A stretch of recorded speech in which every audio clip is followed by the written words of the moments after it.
Kai versus the world. All right, guys, welcome back to another episode of Only Games Podcast. We have with us Dos Gatitos Games. He's actually a developer of a very amazing game. Well, someone made many amazing games, but the one I played ad nauseum was hilarious. It's called Cat Capacity. It's hilarious. It's fun. I'm actually looking at it right now. You're like a grandma in a pot with some crazy funny legs, gathering cats and stuffing them inside of drawers. It's amazing. It's random. Trust me, it's very addicting and it's very fun. So go ahead, introduce yourself and let them know what this game and all your games you created are all about. Oh my gosh, I wasn't ready for that. I got tears in my eyes. That was quite the intro. Thank you so much. Oh, of course. That was Got you off guard. Die happy now. That was so nice of you. Thank you. Of course. Never been introduced so politely, so nice before. Wow. Thank you. Yeah, so geez, I'm flustered. What was the question again? I said, go ahead and introduce yourself and tell them about your game, Cat Capacity, and other games you've created too. Okay, yeah, sure. My name's JT, and I have created 3 games. Well, I've finished 3 games and published all 3 of them on Steam. The first one was Chaos Wind. I worked on that one for 5 years. That was kind of my learning project, and it's about I think it's about 8 hours. It's between 4 and 8 hours, depending how good you are at first-person shooters. And it's just sort of like Call of Duty Zombies, but like sequential. There's like story mode, and I wanted it to be really dark and like heavy, and I was very inspired by like BioShock and Dead Space, and I wanted it to be like a AAA game made by one person. And so I worked on that for 5 years, and gosh, at the end of that 5 years, I can't remember. Oh, I remember what happened. So someone came to me with a job offer, and they were like, "Hey, we need someone to program in Unreal." And I was like, "Oh, okay. I've never worked in Unreal, but I'd love to, apply for the job." And they're like, "Well, we need to see that you can make a game in Unreal first." Oh, wow. I was like, "Okay." And so I made this my second game, Not Bots, in 1 week on Unreal, and that was just like to try and get a job with this company. And I shipped it in 1 month, like in 3 weeks, I guess. So it went from development to shipped in 3 weeks, and that was just like to try and get this job essentially. And so I was working a night shift at this job when I was making Notbots, and I shipped it right before I went to work. And I was like, well, okay, that's probably never gonna get any plays. I come home from work that day. I had like 3,000 players, and I just freaked out. I was like, oh my god, people like my game. People like my game. It's happening. People are liking it. What is happening? This is awesome. And I was like, oh my gosh, I only worked on it for like a week. I gotta put more time into this. So then I worked on that one for a little bit longer. And then I finally, after like a couple months of working on Notbots, I was like, I think it's time that I maybe just say, I felt like I was learning so much from working on a new project, and I was kind of just like, I'd been working on Chaos One for 5 years, and so I was like, well, maybe it's time to just start working on some new projects. And Chaos One's pretty much it's good. People like it. It's doing well, and maybe if I stop now, it's okay, and if it starts doing really well down the road, I can keep working on it. That's fine. So then that brings us to Cat Capacity, right? So I worked on Notbot some more, and then I saw, oh, I remember why I decided to work on Cat Capacity. Whew, I gotta breathe. I'm too excited now. Nice. Let's start from that intro. my fault. I just love the game so much. I'm like, I remember playing the game for 3 hours straight, and I just lost track of time because it's just such a funny, interesting game. It's the most simple games, and they have humor. They have like you just go around having fun, doing different things, and having different mini games too, like the bunny and the mouse that pretty much condemn you and cast you out of the level if you take too long, or they see you. How dare you attack cats inside of a cupboard? It's hilarious, dude. Thank you. Oh man, that's so flattering. I can't believe it. So I'd made Notbots. That brings me back to what I was talking about. Now I remember. I made Notbots in a week, and I didn't know really what a game jam was when I made Notbots. Like, I was just like, okay, I'm gonna make this game, and it's gonna totally impress these employers, and they're gonna be like, wow, he made a game in a week. That's so cool. Like that's no one's ever done that before, is what I was thinking. Wait, And then Notbots I was was made in a week? yeah, Notbots was made in a week Holy originally. crap, that's really good. Thank you. I mean, now I've worked on it for like 2 months, Mhm. 2.5 months, I think, maybe three. Is like after release, I worked on some updates for it. So I'd worked on Notbots, and I didn't know like a 1 week was a normal period of time to develop a game. Like I'd never heard of like I've heard of game jams at like a few points, but I assumed that was like big teams get together, go to a space. Like I imagined like a Walmart shopping center full of just computers, and like people just get together and they go sit at those computers and Mhm. make a game in a night. And that's what I thought game jams was. I didn't know what it really was. And I was watching a streamer play Nutbots, and he's like, "This feels kind of like a game jam." I was like, "Okay, that's cool. I don't. I should probably look up what that means." And so I looked up a game jam. I was like, "Oh, it wasn't very impressive that I made a game in 1 week at all. That's totally normal." That's And so then that was like my next thing on my to-do list. I was like, I have to make a game jam now. This is number one priority in my life. And so the first game jam I signed up for was the Unreal Epic Mega Jam 2021. And that's where Cat Capacity was born. wow, dude. That's pretty awesome like journey how you got to cat capacity. I mean, one of the questions I was going to ask you is what was the first game you made, and you answered my question. I was looking at the video of for the Chaos, um, Yeah, yeah, Chaos Wind. That game looks really good. thank you. Like, Yeah, I worked on it for 5 years. Like I really wanted it to be like AAA quality was my goal. But it was also my first game I ever made, so it was also kind of like a learning project too. mhm. Yeah, very very creepy. I can see the Bioshock, like System Shock like vibes to it. You know, you're Thank you. in a ship. You have a gun, first person. You're crawling around the area, seeing what's going on, and then you see like zombies in your face and monsters in your face, and you gotta dispose of them with guns and weapons. I love this. This is really cool. Yeah, it's super dark. It's kind of like Dark Mirror almost. Actually, my original plan for Chaos One was to have it be this like emotional shell shock kind of game where you're like essentially a therapist with a gun, and you're going around and you have like these narrative strings that you Yeah. would run into, Hmm. and if you couldn't help someone break out of their like poor mental health cycle, they'd turn into an evil monster, Oh wow. like because they'd just be overwhelmed by their horrible psychosis. Hmm. Like it was like part of the virus, kind of like how Last of Us has that virus that like Oh, the if you breathe cordyceps. Yeah. you get sick. But instead of like you breathe it in, you get sick. The idea was like if you succumb to your mental health and you like have this stuff, everybody on the ship has consumed this like horrible stuff that turns you into a monster. Hmm. But if you like succumb to some horrible psychosis, then you become the physical embodiment of that psychosis. That's And very so cool. like if you fail as a therapist, you have to kill your patients Oh basically. my god, that's dark. That is It like a was Black Mirror episode. That would it be is one. an episode, but like I worked on it for 5 years, and you couldn't tell that any of that story's in there. Like you get none of that. It's just it feels like zombies. Yeah. Like because I just it was a learning project. I was learning. I didn't really know what I was doing a lot of the time. I was just kind of learning as I went along.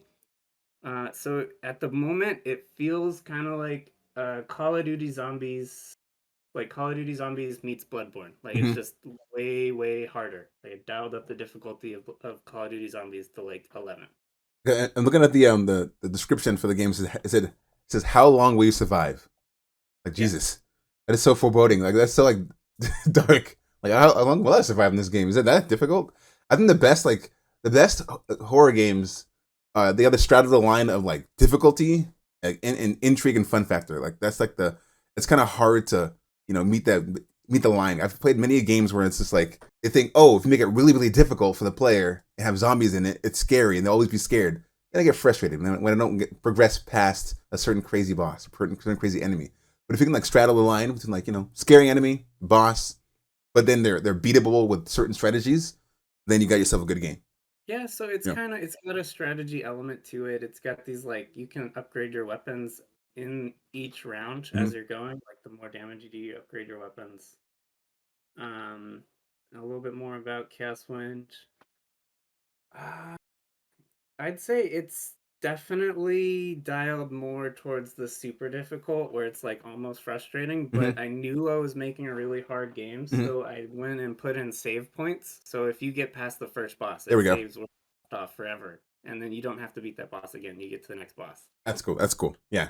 For me, I'm an old school gamer, so I do enjoy like the crazy challenge. Like I still haven't beaten like Mega Man 1 yet. That's how like tough for me that game is. Mega Man 2, I've beaten that one. Number one, for some reason I can't beat it. But like, You or Contra, like that game, like I will never beat Contra. Original Contra on NES, never. It's that game I played with my friends, couldn't do it. But I still loved, getting frustrated and coming back to the game over and over again. So these kind of games, if it's super hard, I mean, it requires a lot of skill to get through it. I'm sure you'll pick it up, right? It's like that's not a huge learning curve. Yeah, I mean, I kind of made it with the intention that it was like, this is a game for people who really like Call of Duty Zombies, but they're at a point where it's just boringly easy now. Hmm. And Yeah. so that was kind of my target audience was like, because that was what me and my little brother used to do when he was like 5, is we just sit there and play Call of Duty Zombies, and we get to like level 60, and we're like, we're done. Why are we getting to level 60? We're so bored. Hmm. We just stopped before we ever lost. Exactly. That's why I appreciate games like From Software games where like Dark Souls 1, 2, and 3. Like I've played Dark Souls 1 many times, but I always try to do different things, like have a different layout or have like no special weapons or just do a punch only run or a knife only run.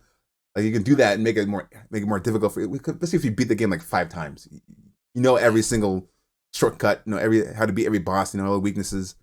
But Yeah. if the game's that difficult, and you have this little struggle to get by. The minute you beat the boss that's been troubling you, pissing you off, you feel so much better. It's a Yeah. huge like euphoric feeling, like oh, I did it finally. That's true. That's exactly the feeling I was going for with Chaos Wind when I was working on it. I hope that translates to what players experiencing when they play it. But again, it was kind of like a learning project. Hmm. So I've heard there's some like bugs and things in it, and it's the code for it's just monolithic, and it's like, oh, worked on it for a long time, and I think I'm ready for new projects. Like, so I mean, I'm enjoying working on new projects, and if it does super well, of course I'm gonna go back and work on it Right. some more. Like, obviously, I'm not gonna just let it do super well and be like, oh, it's whatever. But like, it seems like people are kind of, I don't know. I guess where I'm at mentally now is that the world is kind of a dark place, and everywhere you look, people are struggling, and things are hard, Hmm. and the world doesn't need another shell shock game that's like jacking up your mental health. You Exactly. know, I think the world needs something that's gonna make people feel a little better about themselves, and so that's why I make Cat Capacity. I was just like, I just want to make people laugh today. That's if I make one person laugh with Cat Capacity, then like job done. Oh And then yeah, someone's got a little bit brighter. And that was kind of the goal there. I absolutely was laughing like we're crazy while playing that game. And the funny thing is, I was laughing in at one point where like the bunny level where the bunny will come in like halfway through if you don't put the cats away in the cupboards. They'll come through. If you sees one cat, it'll follow you and kick you out of the level. Like literally yeet you out of the level. It's hilarious. I don't know why I thought that's so funny. I'm like, what happens if he catches me? Let me just talk to me and say, don't do it again. But he took me and just goes, you're gone, out of the level. I'm like, that's hilarious. I just sat there laughing like for like 5 minutes straight. I'm like, this is funny. This is really this is really good. This is really good. Okay, let's go back and play it again. I'm So glad, yeah. yeah. I'm So so you did make someone laugh. You make someone smile. Made me smile. I'm so glad. Well, you made me smile with your really, really nice intro. Oh, thank you. You make me smile with everything. I love your videos. Oh, thank you. Thank you. Doing for a living is just that is so cool. Yeah, I mean, I try my best to. But my whole thing is like try to if I can get like one more eyeball on a game that some people don't I haven't heard about. Fantastic, I've done my job because there's so many great games out there, indie games out there that people don't might not know about. And I've been influenced by many of people like in the community that I follow. I'm like, oh, I didn't know that game is coming out today or that's coming out next month, so I have more to look forward to. I want that to be what I do too, where people see my videos and you guys come in and tell your stories, and then people are like, whoa, that's a cool game. I'm gonna check that out when it comes out and support it. I Yeah, love that you're supporting the little guys. It's really amazing. Both when you're here and when you're at your day job. yeah. Like I think you're an amazing person. Oh I well, really do. Thank you. Thank you so much, Red. That's so nice to say. I gotta ask you though, why cats? I know you didn't mention you had 3 cats of your own. Oh, so cat capacity. I guess that I kind of got to the point where I was talking about cat capacity, and I wanted to make people laugh with my game jam game, and I don't know, I was brainstorming ideas with my wife for like what should I do for this game jam? Like the theme is we're running out of space, and my wife's just like that feels like my life. I feel like my life is running out of space. Yep. I'm like, oh my god, that is true. It's so relatable. And so we were like throwing ideas back and forth, and we were at the time when we were starting the game jam, we were planning on moving to my wife works in a city that's like an hour away from where we live, and we were planning on moving to that city, and we just weren't finding any houses that allow like any rentals at all that allow pets, period. Hmm. And so we decided we like kind of both at the same time were like, oh my gosh, like I should make a game about a like crazy cat lady in a world where you're not allowed to have cats at all. What is that story like? Like that sounds pretty funny. And so we made this like kind of, or well, I guess I made it, but and my wife helped us. I had my wife help a lot with the making of Cat Capacity. It's heavily influenced by her favorite game, Katamari. Have you ever played Oh, Katamari great on? game. Yeah, it's a classic game. Yeah. Yeah, I was super influenced by that, and I wanted it to like resonate with someone who likes Katamari a lot. And so, since that's her favorite game, I was like, I'm making this game. You're my target audience. You're gonna be playtesting a lot. Like she's so sick of it by now, but but she was like always having a lot of fun. And like when you get to that rabbit level where the Hmm. rabbit like yeets you off the level, Yep. did you notice? Sometimes it happens, sometimes it doesn't. Where when the rabbit picks you up, you're like zipping around in these crazy, unpredictable patterns. Yeah. So that was how it was when I first hooked the rabbit up, and I was like, "Oh, this is so buggy. I gotta fix it." And my wife came in and she played it and she laughed so hard. And like I kept coding because I was just like I was in the zone. I was coding, coding, coding. I fixed it so that it wouldn't zip around in circles and look so crazy like Mhm. that. And she came back and she's like, "Oh, I liked it better that way." And I was like, "You're right. It was better that way. We Yeah. gotta like put it back to the way where it was kind of buggy looking." Like that Exactly. was so funny. And so we ended up getting rid of the code that fixed the bug because the bug was just too dang funny. Yeah. It's funny how certain bugs. I've come across that before. Developers they had certain bugs in their games where it's like, you know what, leave it in. It's better that way.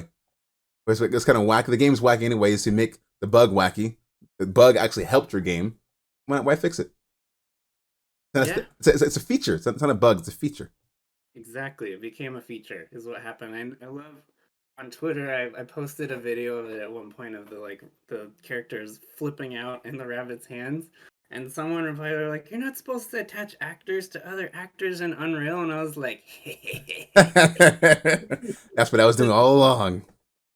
laughing to myself. I was like, "I did it in on purpose." Yeah, that was one moment that made me laugh so hard. Like of course, like it's the game itself is like really addicting, and like I try to 100% everything when I play games, especially indie Yeah, games. So when I play this game, I'm like, okay, I'm just gonna go around see how the game is first few levels. But I got really competitive with myself. I'm like, you know what? I'm gonna get every single cat, avoid all of the cats before the time runs out, and every single. I actually replayed like 5 levels over and over and over again until I got 100% those levels before moving oh, on. did you really? Yeah. Wait, so have you played the bonus levels I added in the most recent update? So, No, like I didn't yet. oh, okay, so there's level 19 and 20 now. Nice. And they're like mostly untested. I put out like a beta of them just to have some people test them and see if they're beatable at all. Hmm. 'Cause that's the like risky run with game development if you don't have anyone to test your stuff other than yourself. Like the developer's always going to beat their own game verbatim. It's never going to be hard for the Yep. developer to beat their game. So you have no idea as the developer whether your game's hard or not. Yeah. True.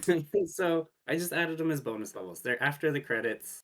Um, there's like a few levels after the credits, and they're levels I can beat very easily. Hmm. But I made them harder because I like harder levels, like Bloodborne type games, like Yeah. Dark Souls, Bloodborne. Like I love that stuff, and so I left in the hard stuff but it's like it's mostly untested. So I'm super curious. I don't think anyone's beat the last one yet. Last I checked. Challenge So accepted. you could be the very first person to beat the last level. I'll be the very first. I know what? I'll be the very first person to do it. I'll put it on video. Like, see, that's how you do it, rookies. That's how you play a game.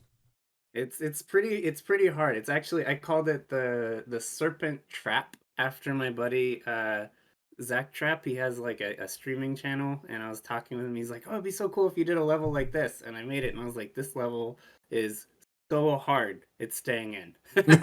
Nice. It's really hard, but it's a great idea. And so I named it after him. So it's spelled the way his name's spelled instead of the way Trap's normally spelled. Nice. Okay, okay. And I need to finish. I think the last well, I guess you have 2 more levels. So last 5 levels in that one. Those 2 levels. So I have a challenge myself. And anyone else who's listening to this podcast, challenge for you as well. Get to the game. Enjoy the game. But then the last levels, if you beat it, honestly, record it and show it to me. I want to see it. Show it to us. Show it to both of us. Yeah, show it to us. I want to see it. And also, since I guess you probably haven't played since that update, I brought 2 extra levels and a leaderboard, so you can now see if you're the best player or not. There we go. Bragging rights. Yeah, you get the bragging rights. Yeah. So what's your favorite level they designed in that game? My favorite level designing in cat capacity.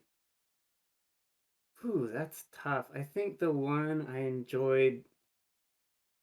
Okay, so from the design standpoint, I really enjoyed. I think the later levels where they changed the like style almost. Mhm. The Raddus City level. Sorry, my computer's shutting down on me. Turn it back on.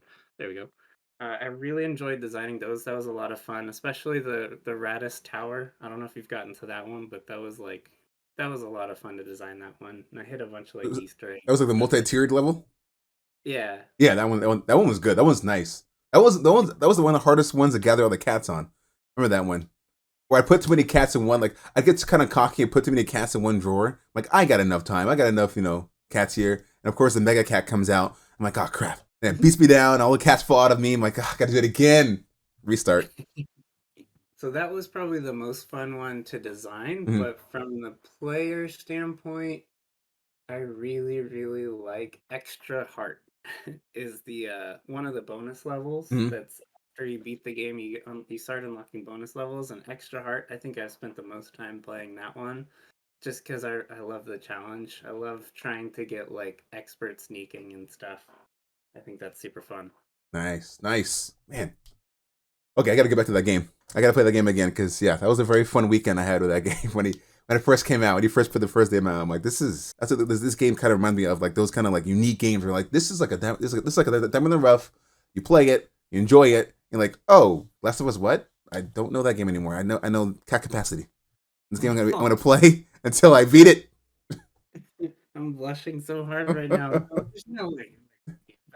Last of Us, it's so good. It's great. of course. I'm so flattered. I'm so flattered. Really. I mean, yeah, Last of Us is a masterpiece. But this one's is fun and light to play. Play Last of Us, enjoy it, great. But then for a palate cleanser, you play Cat Capacity to bring the happy back in your life. A lot of sad in Last of Us. You bring the happy back with Cat Capacity. Yeah, Cat Capacity. I wanted to add a little sunshine to the world, a little brightness. Oh, that's nice. That's all. I wanted to make everyone who plays it laugh and smile. And if you buy Cat Capacity now, you can feel even better because you're supporting me getting through college. There we go. See, that's like a double win. Exactly, win-win right there. You guys play a game, it'll make you laugh, make you make you smile, and then you get to put him through college. See, you're doing a great job, guys. You're doing JT a service. You're helping buy me some more ramen. Yeah. Which is better than nothing. Ramen and potatoes and chicken. That was my diet in college. That was it. Yes. When I got my bachelor's, I think I survived almost 3 months one time off of like 2 bags of potatoes, and that was it. Yeah. Like all I had. And then peanut butter too, because that's like what 2 weeks worth of food, some bread, and then chicken and ramen. And then if you're really hungry and you need like to stretch $1, I've learned how to stretch $20 for a month. So yeah, so I just brought potatoes, chicken, and just like had $20 in my bank account. I'm like, whatever, man. I'm fed for a month. Yeah, that's the important thing. You gotta stay fed. Yeah, you're not fed, then you can't do good in your studies. What are you studying, by the way? What are you going to school for? Oh, I'm going to school for computer science. I'm getting my post-bachelorate in it because I got a liberal arts degree, so it doesn't really directly translate Mhm. to computer science. And I'm hoping to get a thriving career in the computer science world is my goal. Nice, nice, nice. Learn to make more better games, or how are you going to use that degree? Oh, absolutely. I'm going to use it to make better games. There, without question. I'm already like, I'm in a really hard math class right now, and every single day I look at my math homework and I think about how I could turn this math homework into a video game. And I think I might do it. Like, by the time, there's a very real possibility that by the time I'm done with this degree program, there's going to be a video game out there that's just like a bunch of math chicken scratch like, it's gonna look weird. I'll probably have to put it on itch or something. I don't know, but You should. I I feel like for indies, you can make a game out of anything. you really can. Yeah, I think yeah, I'm good. I'm definitely gonna use it to make games. I'm gonna make games for the rest of my life. Like whether or not I get a day job making games, that's besides the point. I love Hmm. making video games. I'm always gonna make video games. Hmm. This is like my favorite thing to do in my spare time. Like making video games, hiking, playing D&D. Like that's my favorite stuff to do right there. Awesome. And Do you watch Critical Role? Critical Role. Oh, I need to watch that one. That's with Matt Mercer, right? Yeah. Yeah, I haven't watched that one. I finished the first season of NADPOD. Have you heard that one? No. It's not another D&D podcast, and it's like some of the college humor casts like got Oh together and played wow. Okay. D&D. It's a really long podcast, but it's really well done. I love it. It's super inspiring. Every time I listen to it, I'm like, one day I'm gonna make a video game about these characters. It's so good. So what's the next project you're working on, or you're planning to work on after a cat capacity? I have a couple projects that are kind of in the blue sky zone where I'm just like, this is an idea I really want to work on. This is an idea I really want to work on. I know my next game I work on, I have a lot of friends who really want to help me make my next game, and I had so much fun working on Cat Capacity and having my wife be like a major contributor while I was working on Cat Capacity. I mean, like, she didn't do any coding or game design or anything, but she still like she was a huge part of developing cat capacity for me because like I felt like for me I was building it for her and for people like her who like Katamari, you know? Hmm. And so I had her play testing and a lot of time if like something would come up and I wasn't sure like what direction to go with the creative thing, I'd just be like, "Hey, what do you think of this?" And then I'd just give her final say. Be like, "Okay, we're going with your idea." Nice. And something about the collaborative nature of working with somebody else is just it's so refreshing. Hmm. It's it's something I'm looking forward to doing in my next couple of projects. I would like to make my next game with as many people as I can get on board. That's my goal. I think you bounce ideas off of different people, because different people have different perspectives or different like, I guess, yeah, it's the ideas in general to bring to the game. Like, what about this? What about that? It's like, oh, I didn't think about that, and then you just incorporate it all together, and make a very fun game with all your Exactly. minds together. Yeah. Yeah, maybe my next game, maybe I'll be lucky and I'll be able to get some like Kitality voice acting in there or something if I'm really lucky. I am available for that. So let me know if you need voiceovers. I will be there for sure. Immortalize Awesome. myself in one of your games. I would love to have you in one of my games. That'll be awesome, dude. It's so cool. You know what? I want to be someone evil, because everyone says I'm a nice guy. I believe them, but I want to be someone evil. Like, I want to be like someone. I don't know. That sounds good. I was just thinking about that the other day when I was like, well, I was usually when I play D&D, I'm the DM, Yeah. and it's kind of hard to get D&D together unless I'm the DM. It feels like a lot of the time. I mean, sometimes the group will get together something pretty cool. And I love that, but I was thinking like, man, if I ever get to play as one of the players again, I think I want to play as the exact opposite of what Hmm. I am. Like that is my goal. Like I not really sure what that means, but I want to do that. So I totally get it. Like playing the evil character because everyone says you're nice. Makes Yeah. perfect sense. Whenever I play, like, I remember the first time I played, was it? I played Skyrim. And I'm like, oh, I could play. Cause I played like Morrowind back in the day, and I played like the elf, the good elf, and I was a kind, like magician or whatever. I'm like, you know what? I'm gonna play a dark elf, an evil dark elf, and then I'm gonna play an evil, Khajiit that steals all your keys and all your stuff. Has like maxed out sneak and maxed out, pickpocketing. It steals your keys. Exactly. It's like that's so. I felt kind of like, I felt kind of wrong at first, but wait a minute, this feels kind of cool because it's not me, it's a character. I'm playing an evil character. Yeah, I think my favorite character to play in Skyrim was the Assassin's Guild. I loved these. That was fun. Yeah, that was very fun. They're great. But like you walk in the like hidden coffin and they're like super I don't know, they get like the leather. Oh, it's cool. Yeah, that was awesome. That one, and then Fallout was with what they called Fallout 3 was Minutemen. And then Fallout 4 was like that guy was the big old battle armor. That was a fun group to join as well. But they were I think they were too OP in that game.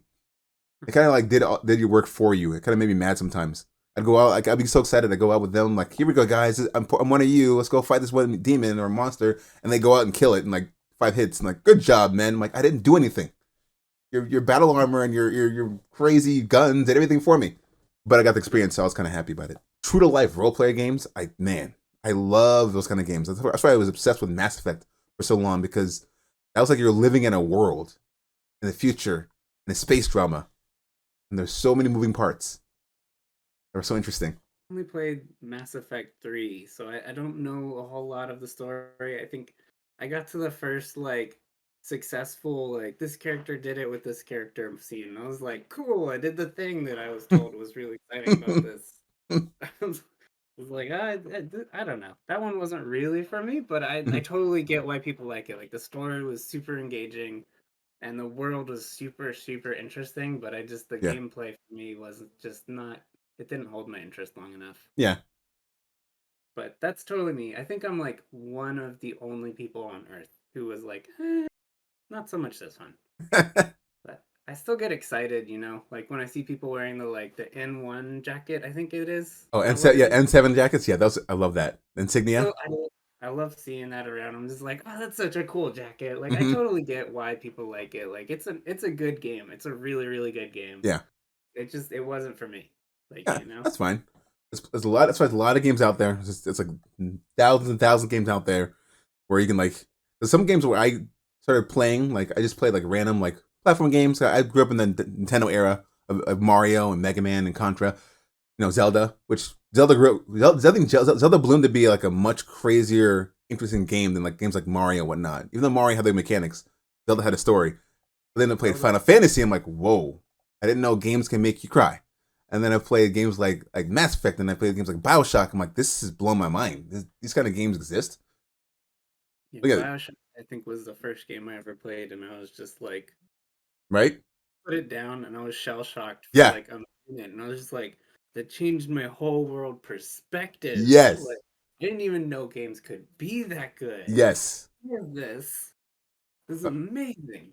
Like, no spoilers. I know the game's like what, 14 years old, but still, like, if you haven't played BioShock 1 yet and and for some reason you find for 14 years you discover you haven't been able to get spoiled, my God, you play that game, I guarantee by the end of that game and Infinite.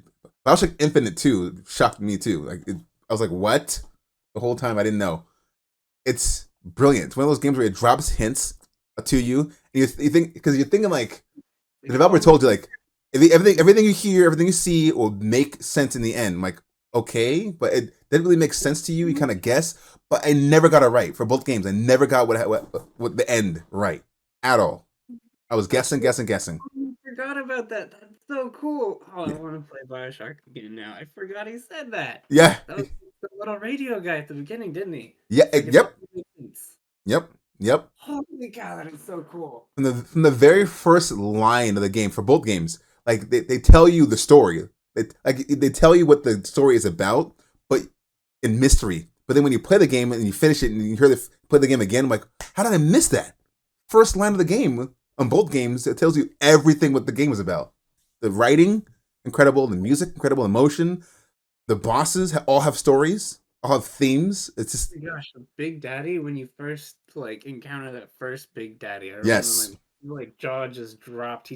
He wrecked me because I was just so taken aback. I was like, this is the most amazing thing I have Mhm. ever seen in my entire life. What is this thing? This is so cool. And he just like shredded me. I was like, I had to put it down for a minute. I was like, okay, I gotta do it again. That was so They're cool. terrifying. Like it's like one hit kill. Like if they get close to you enough and they just rev up their blades and they just got you with it, you're done. It's over. It makes sense. Little sister Yeah. and the big daddy. What a crazy cool with that dynamic because that thing is scary and hulking and terrifying. But then the little sister's like all cute and cuddly and nice. Like that's a perfect dynamic for characters. Like have you played a game like called Soma? I need to play that one. It's been on my to-do list for such a long time. That's kind of the double-edged sword of being a game developer in my Mm-hmm. spare time as an indie dev is like I'm always kind of juggling like do I want to play video games today or do I want to develop video games today? Like I Yeah. can't do both. And Soma's just kind of it's been on my backlog for years now and it's sad. Like I'm just now getting to Witcher 3 and I Oh don't yeah. even have time for that one, but that is like that's blowing my mind in my spare time. That's really great. I still have to Um, play. I have all three Witcher games. I've not played one yet. oh, that's how I was too. I Yeah. had Witcher was sitting on my shelf for like 2 years. It actually had dust on it. Like it legitimately had dust on it. And I was like, oh yeah, I asked for this for like Christmas for like years ago. And I was like, I really love the Netflix show. Like that Hmm. Netflix show is awesome. I should definitely try this.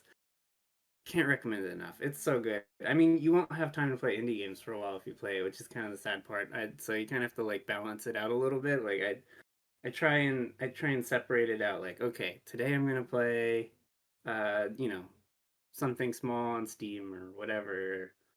Yeah, I guess I should play more Steam games. I usually just I kind of go through and I find like other indie devs who need play testers, and Hmm. that's kind of what I do for the most part when I'm doing indie games these days. But it usually I think I think the last indie game I played that like I really loved. Oh no, that's not true.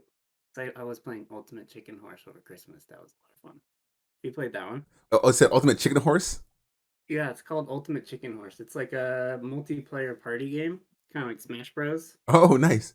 And like the whole goal is to be like the evilest game dev. Like it's like Mario Maker, but like your goal is to just screw everyone else over, make such a hard map to play, and then you can beat it. This is the goal. I you know what I've seen this like recommended to me many times on Steam. It's really good. You have to have people around who are willing to play. It's a really great game to bring around on Christmas when you're like with siblings and family and people who are willing to play games with you. It's a good one. Oh my goodness. Um, I'm looking at it it's right now. Let me see if I can a party box. Okay, okay, okay. It's a party game.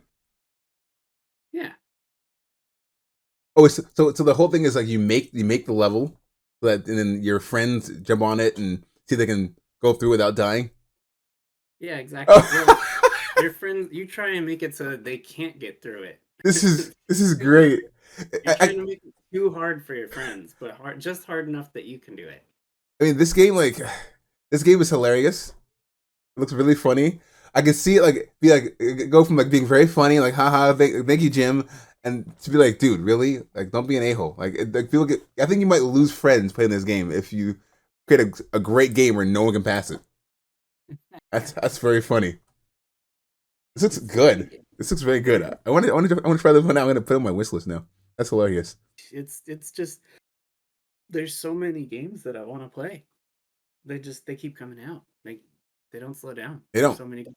Uh, that's the beauty of being alive today is you just have so many options. Yeah, but you think you have time, like, oh, I have time to play this game. It's not coming out for 2 months, and all of a sudden 2 months flies by. Like, oh, the game's out in this game, in that game. Oh yeah, we didn't announce it yet, but here the game's out right now. Like 4 games. Remember that happened last year? It's like this. I think it was like September 2021. I'm like, okay, September is a was a October will be like pretty good month. September's kind of slow. Not many games being announced yet. And then for some reason, like the first week of September, a lot of indie devs was like, oh yeah, our game's coming out, guys, today. It just dropped it like 10 games, like boom. that I wanted to play for the longest time. I'm like, guys, I just bought these games, for the summer sale, and I wanted to play them. I told myself when I'm done working and I'm done, doing other stuff, I'm gonna play these games, and I can't. Now they're on the back burner, and your game's in the forefront. But it's good. It's a good problem to have. I got a question to ask you. I got a random question to ask you. Or random questions to ask you, actually. Let's hear them. All right. If you came across $1 million, what would you do with it? $1 million. Yeah. If I had $1 million, I'd probably just spend the next, however long I could working on games. I'd use it to fund gaming, game development. I'd put it into game development, Yeah, that's it. I'd use it to make sure that I could make games as long as I could. Make all the games. I'd probably put a bunch of it into like a dream project, something that's kind of bigger and has a cast of like voice actors and a big team or something like that. Or maybe I'd just survive off of it and make games forever. That'd be awesome. That's a That'd dream. be cool. I don't know that $1 million is enough to survive off of for life these days. No, things are expensive. Things are really expensive. Yeah, they're really expensive nowadays. Living in LA, expensive. Oh yeah, Very pricey. Yeah, very pricey. I think I'd probably just make games for as long as I could make games off of that $1 million. I would just keep making more games. Nice. I'd probably bring in some friends. I'd probably pay some of my friends for all their hard work that they put into like testing my games for me. Well, that's cool. I feel like testing is one of those things in game design that is really underrated, and people just don't appreciate how hard it is to be a tester until you actually go out and try it for like other indie devs. Usually just like super stressed out because hard to tell someone that their baby has bugs. Yeah. Every game developer looks at their video games as their babies. Like Hack Capacity is my baby, like Notbots is my baby, like Gaswin's my baby. Like I take the best care I can of those, and whenever someone comes back to me and they're like, "Oh, I don't like the way this thing happens," it's just like, "Oh, that's heartbreaking." Okay, I'm gonna fix it.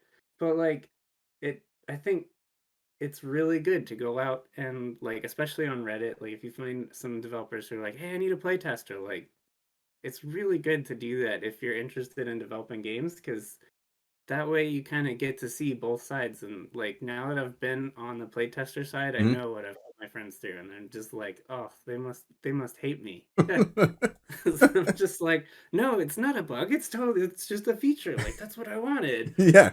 Oh no, that's so messed up. Like, so when I was making Cat Capacity, I was really careful to be just super aware of like how hard it is to be a tester and appreciate the people who test for me. And so I'd like to go back retroactively and like pay my friends for their energy and maybe see if any of them would like to help me make games.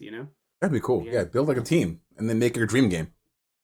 Yeah, like I know I have a few friends who really like doing like streaming stuff, kind of like what you're doing, but like maybe a little different. I think they do, and I think they all want to like do some voice acting. So I'd probably use some of that money to pay them for their time voice acting. If I had $1 million. Nice. I'd probably bring on an artist.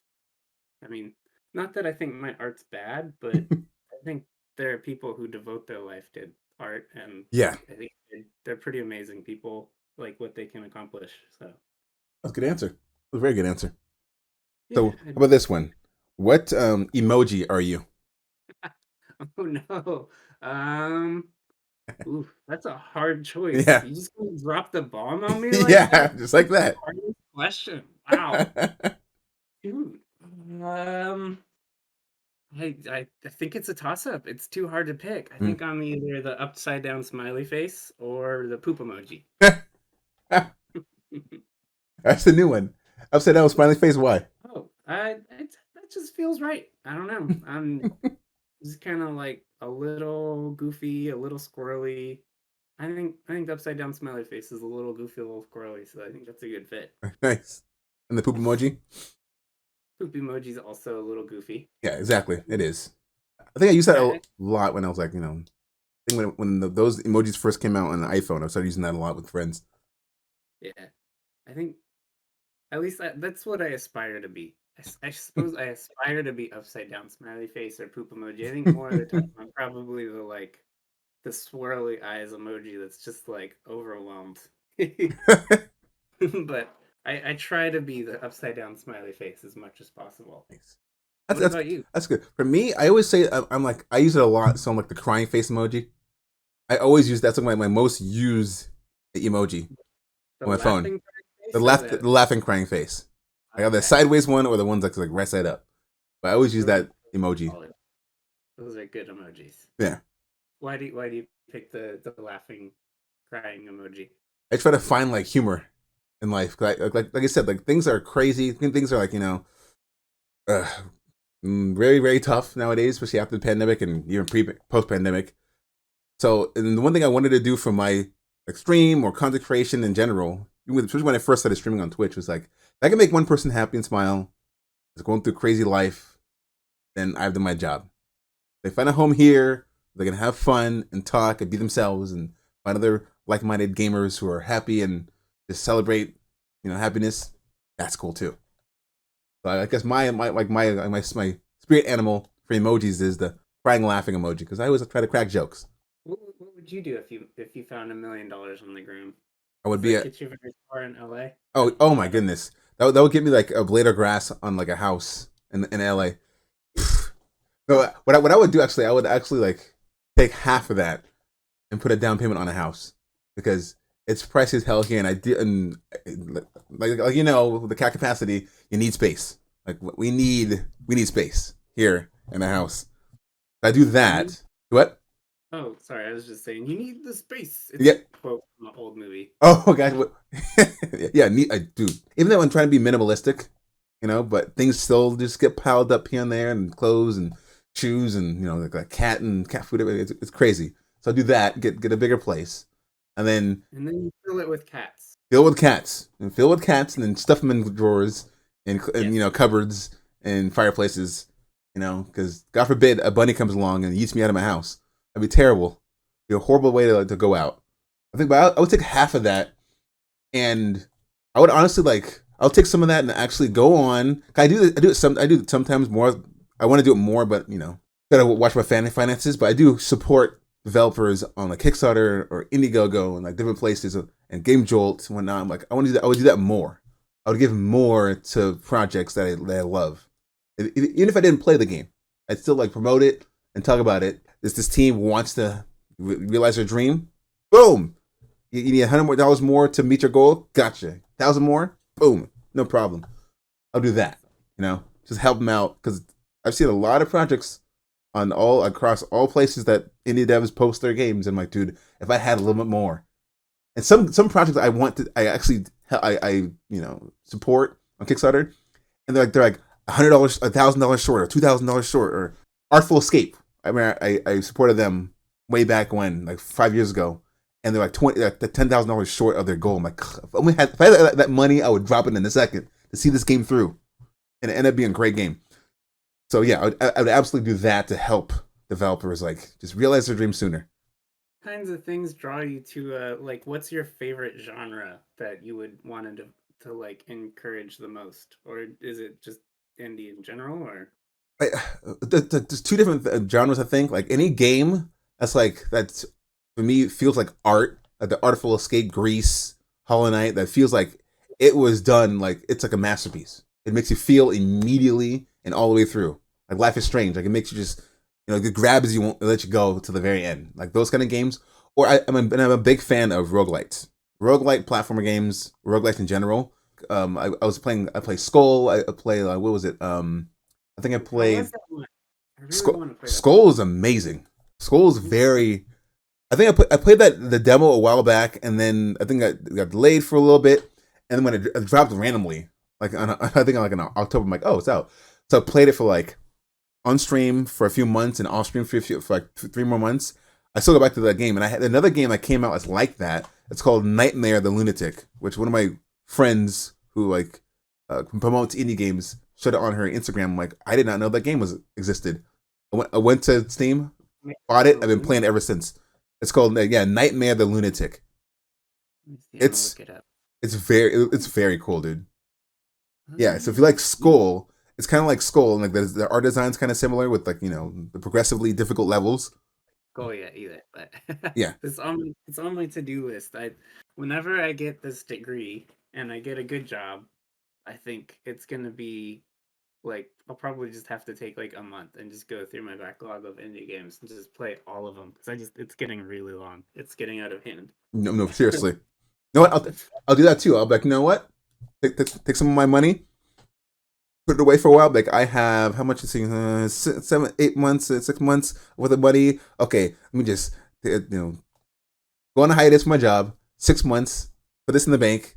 Automatic and pay out to all my bills and just play any games. Just boom, boom, boom, boom, boom, boom, boom. Playing review.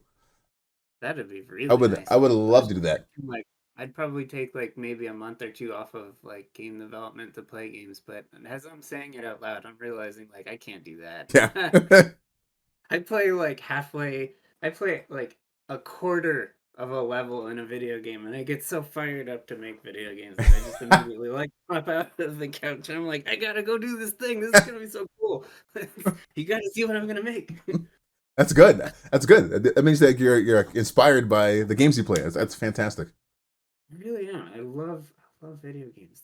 There's so much creativity in the world. Like Mhm. Witcher and right now is the one that I'm playing, and the love you just it's like the developers are giving you a hug when you play it. Like Yes. you totally feel the love they put into the game, and it's Hmm. really, really, really inspiring. And I want players to feel that when they play my games. I want them to feel like I'm hugging them almost, like not in a weird way. I guess that Virtually. could be weird, but like I want them to feel like, hey, like when they play my game, I want people to be like, this dude cares about me. Like Yes. he's not just trying to make a quick buck off me. Hmm. But I don't know how I think all you can do is just put love into it. That's I it. think that's the only way. Yeah. Another game like you should check out if you want to see like the pure love and passion of the game is called Biogun. There's a demo on Steam. Oh yeah, I've seen that one. Yeah, Oh, I interviewed the developer last weekend, and he gave me access to the alpha demo. Dude, nice. so fantastic! It is such a good roguelike platform game. It's like a brighter version of Hollow Knight. A lot of tongue in cheek humor. It's all about like I learned a lot more about the human body or the circulatory system of a dog and humans than I learned in a long time in health. I feel like I was back in like the Magic School Bus. It's so cool. Like it gives the characters to white blood cells, red blood cells, to like mitochondria, like bacteria. It's crazy. It's a bladder level. You're walking in a puddle, which is urine. It's like it's so creative. I was just sitting like this. Everything here has a story. Every level has a story. Every character has a story. Like he put a lot of love in that game. So yeah, you check that game out for sure if you want to see a cool like. Double checking I have it in my wish list while Yes, we're talking, so don't forget about it. yes, it's pretty good. Yeah, man, Right. this is why I love indie games so much because like it's just like when you go randomly scroll through, you see someone in the post a game like, oh, that looks pretty cool. Let me check it out, and it blows your mind how good it is, how much thought they put into it, and the dialogue and the characters and the background and the small, tiny, like details as well. It's fascinating to me, it really is. Wow, that art is freaking beautiful. Right? Holy cow. Right? Wow. That's what I said. Like the minute I saw that game, I was like, whoa, that is impressive. That's pretty cool. I'm excited for that one now. Mhm. Nice. Yeah, I think he's working on he's working on the next update for the demo soon. That one's like 2 hours long. It's pretty beefy demo. Wow. Yeah, That is a long demo. like 2 or 3 bosses, too many bosses, and it's not easy. The first boss is tough. Second one is kind of tough. I think the mini bosses are harder than the main bosses in that game, which is cool. But you know what? Dude. Before we end here, let me ask you one last question. Here is, what kind of advice would you give an indie developer or someone that's looking to be in indie development? What kind of advice would you give them to pursue what you're doing right now? I'm assuming you're saying to pursue game development and Yeah. not getting a degree. Right, game development. Yes. I was mostly self-taught. I think the number one thing you need to remember if you want to become a game developer is just to get really, really good at Googling. If you get really good at Googling, you can make video games. Like that's all you got to know. I think that and you know, if you can afford it and you got the time, pick up this book. It's called The Art of Game Design by Mm, Jesse Shell. If you're into game development and you want to develop games, I think that's probably like the best place to start. And hmm that and watching like tutorials on like how to build a level Unity. There's so much great resources for Unity and for Unreal Engine. I think if you're just getting started, you should start with Unity hmm uh, as a game developer because it forces you to learn how to code um, like in C sharp. And if you go to Unreal, you don't necessarily need to know how to code. It's like it's a pseudocode you can use, and you don't actually have to know how to code in Unreal, but it'll be a lot harder to do Unreal development if you don't understand the fundamentals of like coding that you would have learned from making games in Unity first. Nice. Uh, which I guess is probably the most boring answer No, I could have given. it's a good answer. Like you need to learn the basics before you can build a game. I think outside of that, I'd say, let's see, a more interesting answer than the like the direct, literal, this is how you go about hmm it, would be to say set short deadlines for yourself, hmm especially if you're working alone.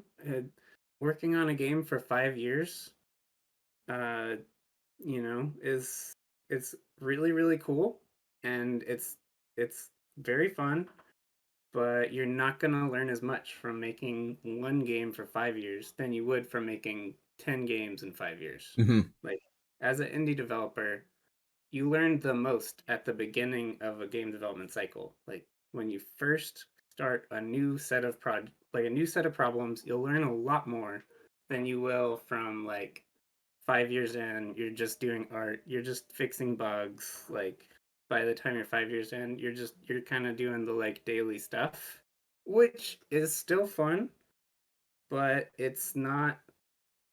Uh, you're not learning as much, hmm I guess, is what I'm getting at. And so, yeah, that's also a boring answer. Oh my gosh, I feel like I'm coming up with fun answer. I'm so direct. No, I get. that's good. Set short deadlines is good advice because people like they'll be like, I need to do all this by this date, this long date, but then they end up like having too much time on their hands, and then feeling overwhelmed and not doing as much as they wanted to do. So Exactly. that's actually like really that's a good advice. Yeah. Yeah, I mean, like for cat capacity, I originally wanted it to be done in 1 month, and I got to hmm the 1 month point, and I was like, you know, this doesn't feel like it has enough love in it. It needs another month. hmm Like the fact that I was racing to meet that 1 month deadline forced me to really push myself. hmm And setting, I really like Elon Musk motto on goals. Whether you're a fan of Elon Musk or not, it hmm seems like people are kind of hot or cold. I Yeah. personally really like Elon Musk. I think what he's doing is amazing. hmm Um, but he's got this motto on goals that is set a goal that is half, like whatever you want your goal to be, cut that goal in half. Like what you think is possible, hmm cut that in half so that what you're trying to do feels like it's impossible. hmm And then you'll find out that you can actually do a lot more in a short period of time than you thought you could. Yeah. And you'll get way better, way faster by doing it that way. So I think setting short goals for yourself is probably the most important thing to do in Yeah. game development when you're first getting started. Unless you're working on a big team and you have like a project manager running the show, then, you know, go with what that project manager says. Don't just like run off on a rogue thing, be like, I'm going to make this game in 3 months. And the project manager's like, this is a 4 year game. Don't do that. Yeah. Don't do that. But Exactly. like, if you're Exactly. for yourself, don't spend 5 years on your first game. Like, Yeah. that's what I did, and nobody could have convinced me not to do it. But looking back on it, like I'm not. I guess I wouldn't say I regret spending 5 years on one game because I did learn a lot. hmm Um, but it's just so much fun to start a game and be in the early phase. Like you got a lot more fire in the first couple months of a project as opposed to like 5 years down the line you're still working on the same thing. Mhm. Um, I think, gosh, who gave me Mike Bithell. Are you familiar with Mike Bithell? No. What kind of game did he make? Thomas Was Alone. He made Oh, okay, okay, okay, yeah. what's it called? Something circular, Subsurface Circular. Hmm. Uh, and he made, forgetting the name of the other game. Hey, go play that other game. Actually, I love his work. I think he's really really smart writer. If you haven't played his games, they're pretty cool. They're writing heavy, Hmm. so they're very story focused. But he's a really really inspiring just like personality. And he said on Twitter at one point, he was like, set a short goal for yourself. And I just decided I was gonna follow that. And I was like, I'm gonna do that. That Hmm. sounds like good advice. And it's been working out really well for me. I think that's the way to go. I think Nice.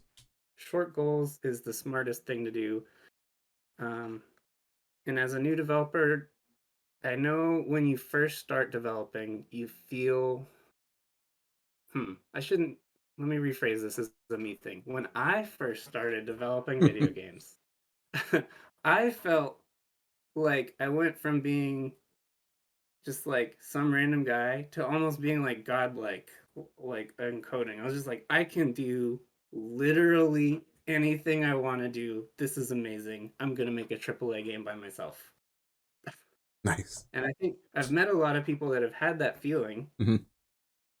Um, and it's totally, I think it's human. I think it's totally human, but try to resist. Try to remember you're just like, you're one person. And it's okay if your game isn't like AAA quality if you're one person or two Hmm. people. Maybe you're like, you got a friend doing the art for you or something. Like, it doesn't have to be AAA quality. Just put as much heart into it as you can and get something that you feel confident and proud of and put that out there. And the scariest step is just releasing what you have. That's Hmm. always the scariest step. The pushing the launch button on Steam every single time is a panic attack for me. But it is totally worth it Yeah. because the relief you feel when it's like 2 weeks later and you're like, okay, I can think more clearly now. Like I know how well my game's doing. It's just it's worth having short goals. Still direct. Awesome. Have fun. There we go. There we That's the go. funny. There Have it is. Have fun. fun with it. Don't take it too seriously. There, There we go. there we go. That's Yes. Oh my gosh, took me forever to get there. Sorry to take that one so long. It's okay. We eventually got there. We got there. I guess I have a lot of deeply formed feelings on this Hmm. because I just lately I've been trying to help newer devs get up off the ground, and I've hit a point with development where I've been doing it for 5 years, and I feel like I have a pretty good sense for how things work. Hmm. I wouldn't say I'm an expert at this point, but like I'm definitely knowledgeable enough to be able to look around and help people around me, and so I've been trying to do that, and I've just been forming these like really strong opinions. So I guess I had a lot of thoughts on that question, and uh, they just kind of all vomited out when you asked. So That is thanks for asking the question. I didn't realize I needed to say all that stuff so badly. yeah. That was a okay. I'm glad that one question got that much out of you. That was very good. I had fun listening to that. It was very nice. I had a lot of fun hearing about your job and your pursuits and helping indie devs. I think everything you do is amazing. I think you're a super cool person, and I really appreciate you taking the time to chat with me Oh, thank you, thank you. about Yeah, cat capacity, about my silly game about 007 grandma rescuing all the cats. yeah, dude. The first time I saw that on Twitter, I was doing a screenshot on Saturday. I was like, "What is this? This is so funny!" Like the legs got me. I'm like this is fantastic. This is hilarious. And then like the cats with them, like, you have a cat. Okay, he already got me with cats. What's this game about? And then when I played it, I'm like, this is even better than I thought it would be. My goodness. So yeah, I enjoy the hell out of this game. Really do. I really appreciate it. I'm so glad you enjoyed my game. Yeah. I'm so glad that you took the time out of your day to talk to me. I know you're a busy person. You're busy out there kicking butt, Yep. helping the little guy, making a big impact in the world. And I appreciate you taking the time out of your day to chat with me. This has Oh, been really, really wonderful. of course, man. Of course. Anytime. Before we get out of here, let everyone know where to find you, like Twitter, Kickstarter, everything, and where to find the games you play. I mean, you create, and where to play those games. Yeah, so you can find my website. It's dosgatitosgames.com. One word. And if you forget how to say that, it's two kittens in Spanish. Two kittens games is in English, but Dos Gatitos Games. Or you could just search my name. You could just search JT Mitchell Indie Dev or JT Mitchell Solo Dev, and you almost certainly going to get me. And you'll find my website. And from there, you can take a look at my Twitter profile is hooked up there. It's at Dos Gatitos Games as well. And then that's got links to all three of my games. Cat Capacity, Chaos Wind, and Notbots are all three on Steam. Notbots is free, and Chaos Wind and Cat Capacity are both $5 each. And the reason that I have them priced so low, a lot of people get kind of anxious when they're like, oh, why do they only charge $5? Do they not think their game's worth it? I think my games are worth way more than $5. Hmm. I chose to let them be for $5 because I had this one experience one time. Oh man, I'm forgetting the name of the game now. It was just like some random super small indie game that was on sale for like 99 cents on the Switch. Mhm. And it ended up being like one of my all-time favorite games. And I Nice. got it for 99 cents on sale, and I felt terrible that I'd spent 99 cents on it. I was like, oh man, I wish I had bought it. Like, I almost want to like buy it again for Mhm. like $5 or $10 or something so I can support the developers more. Because I just felt like I totally got away with like it felt like I got a steal, you Yeah. know? So that's why I charge $5 for my games. But yeah. And then if you want to try out Nutbots, that one's free. It's got my buddy Zach Trapp. He did some voice acting for it, which is pretty great. Awesome. And yeah, I guess that's me. So again, dosgatitosgames.com, one word, or you can search indie dev JT Mitchell or solo dev JT Mitchell. And then I'm at Twitter at dosgatitosgames. Awesome. And I really appreciate you taking the time to chat with me. This was super fun. Thanks for letting me, I guess, give the jargon spiel about my games for a little bit there. Yeah, guys, definitely, honestly, check out all his games. I'm gonna check out the Chaos game you created, and hopefully this weekend or this week, because that game looks really cool. But yeah, check out Cat Capacity. I'm telling you right now, you will laugh. If you don't laugh, if you don't like, smile. I don't know, man. You will. I'll say you will. And Notbots is very addicting too. Both those games are very addicting to play. So check them out. Support him. Pay the $5. Put this man through college. Okay. Please. He needs your support. They can make more awesome games. See, you're actually investing in his future. Okay, Yes. $5. So again, thank you again, JT, for the interview. Go get Cat Capacity. Follow him everywhere, guys, on Twitter. Go make sure you go to the website and see all the other games and wishlist them, buy them, support them on Steam as well. And also, guys, if you love this podcast and everything I do here, Screenshot Saturday and Wishlist Wednesday at times, be sure to subscribe, like the video. More likes, the more people see this, the more support for all these awesome indie game developers and the community as well. Because you love this stuff. We all love games. We all love indie games specifically. And of course, if you want to be on the podcast, or even jump into Screenshot Saturday, make sure you drop your link and drop your project when I do the hashtag on there this Saturday and every Saturday. And also, you can DM me if you're interested in being on the podcast. We'll schedule something out, and you can show me your game. We'll talk about it and have a good conversation as we have here just now. So, guys, thank you for listening. As always, keeping awesome, and I'll see you guys in the next video.